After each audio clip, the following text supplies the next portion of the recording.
Stipe Miocic finally responds to the hate about his fight with Jon Jones. Nate Diaz fought a fan, and UFC fighters endorsed Donald Trump. By the time this video is released, we'll probably know who is going to be the next president of the United States, but we all know who the UFC fighters want. We even did a poll on the channel. Kamala Harris got 35%, while Donald Trump got 65%. Go vote on that on the community page right now and hit the subscribe button. Michael Chandler posted a video of him going to the poll saying that he voted for Trump. Kamaru Usman also endorsed Donald Trump, saying, "Growing up Democrat and starting to understand the state of politics over the last few decades, I know how I want to live and how I want to raise my family, at real Donald Trump." Donald Trump retweeted this, saying, "A great honor from a great fighter. Thank you." Joe Rogan also endorsed Donald Trump, no surprise there. But speaking of Kamaru Usman, we know he might step in to fight Shavkat Rakhmonov for the main event of UFC 310. Well, Shavkat did an interview with Ariel Helwani, revealing yes, he is down to do an interim title, ready to stay on that UFC 310 card. But the question seems to be, is there an interim title or not? Which I want to get into in a little bit, because Belal Muhammad talked about the situation. But Kamaru Usman tweeted a picture of himself saying, "Troublemaker, I soon come." But as I said, Belal Muhammad talked about the interim title, and he's not happy with the situation. He is not in favor of an interim title. While Belal said that he'd be fine with it because everybody knows who the real champ is, he's saying it's unnecessary, seeing that he's going to be out only for 6 weeks or so, and obviously he just won the belt in July. Here's what Belal Muhammad had to say about that. Yeah. I can see them trying to do something with Shavkat, but he's calling for an interim title fight, and it's like, interim title fight, bro. It's 6 weeks, not a 6 months that I'm off. But even for myself, if they want to just do that for just to make it a main event,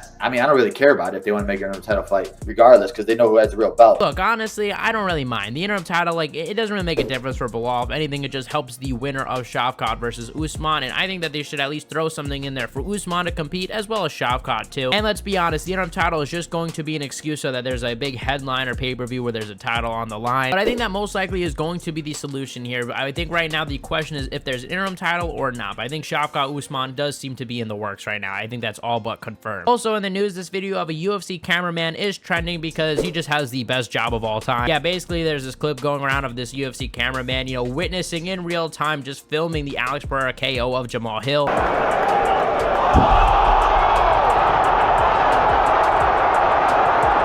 Nate Diaz today was approached by a fan asking for an autograph, and in exchange, Nate Diaz said he would do it only if the fan fought him. Take a look.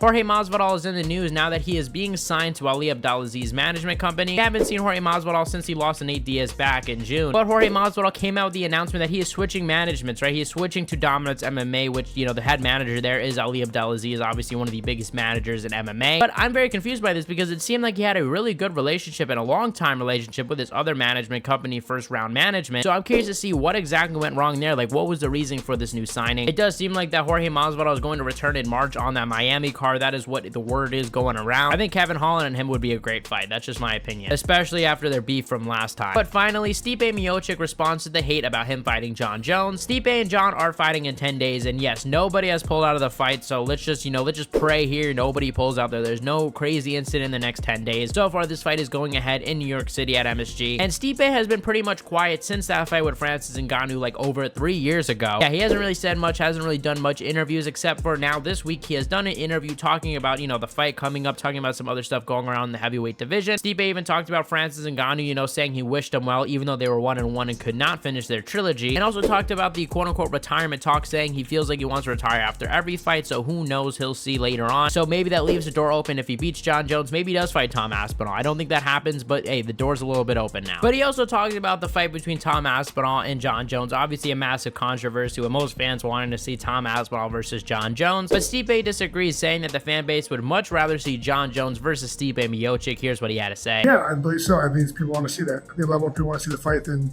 me and my fight Aspinall. I mean, look, obviously this is just wrong. Like he's just wrong here. Stipe is a legend, right? And I respect him so much, and I still stand by the fact that I think Prime Stipe would beat Jon Jones. Like, that would be my prediction. However, Stipe has been inactive for so long. He's much older, coming off of a brutal knockout. I mean, the ring rust is going to be insane. Yes, Jon Jones also has ring rust, but clearly that's not a factor. Look what he did to Cyril Gane. I mean, you could argue the OSP fight, he had some ring rust, but, you know, honestly, look at the fight with Cyril Gane. Like, that's enough. His strength definitely translates to heavyweight. And I don't know, I just think that the ring rust, the timing, he's not going to be used to it. And I see this trending, right? People starting to say Stipe has a chance. Stipe definitely has a chance. I think that prime Stipe would beat him. It just really depends on how he looks coming back. If age is not a factor, I think Stipe definitely has a chance. But in my opinion, I give him like a 10 to 20% chance just because of the whole age. But I'm going to give a more official prediction next week because who knows, maybe watching the tape, I'll notice something. Let me know in the comment section below. Would you rather see Jon Jones versus Stipe or Jon Jones versus Tom Aspinall? Hit the subscribe button, like, comment, and share, y'all. You guys are the best fan base in MMA, and I'll see you guys in the next one.